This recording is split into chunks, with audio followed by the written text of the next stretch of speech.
Hi மக்களே, இன்னைக்கு நம்ம வந்து காரக்குடி உப்பு கறி செய்ய போகிறோம். எப்படின்னு பாருங்க. ஒரு 3 கரண்டி விட்டுருக்கேன், இதுவே போதுங்க. நல்லெண்ணெய் விட்டுருக்கேங்க. இங்கே பாருங்க, சீரகமும் 2 வத்தல். அதிகமாக போட்டிங்கன்னா நல்லா இருக்காதுங்க. இப்படி இது மட்டும் போடுங்க. இந்த பாருங்க பொரியுது பாருங்க.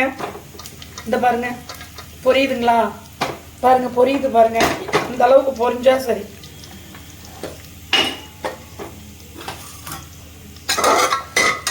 பொரியணுங்க.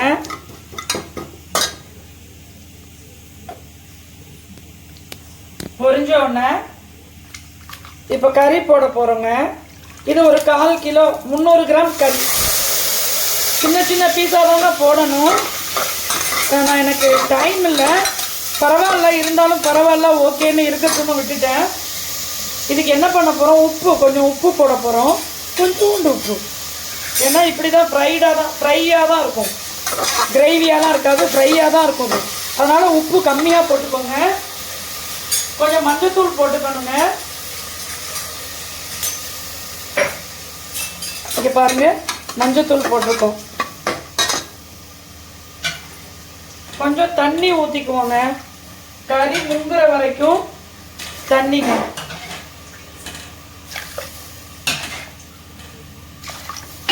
இது போதுங்க.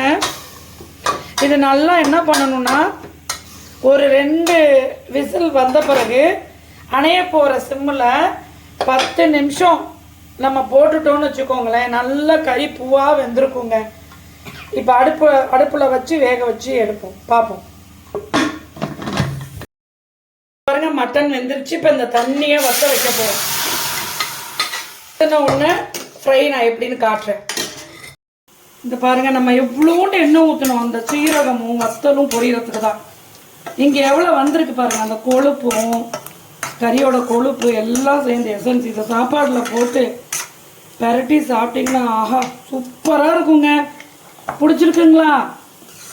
உப்பு கறி மட்டன் சாப்பிடாத பிள்ளைங்க கூட எடுத்து வச்சு சாப்பிடுவாங்கங்க. சூப்பராக இருக்கும். சாதத்துக்கு சாப்பிட்றதுக்கு, தயிர் சாதம், ரசம், கீ ரைஸ் எல்லாத்துக்குமே நல்லா இருக்குங்க. வெறும் சாப்பாட்டில் போட்டு சாப்பிட்டீங்க மறக்கவே மாட்டீங்க.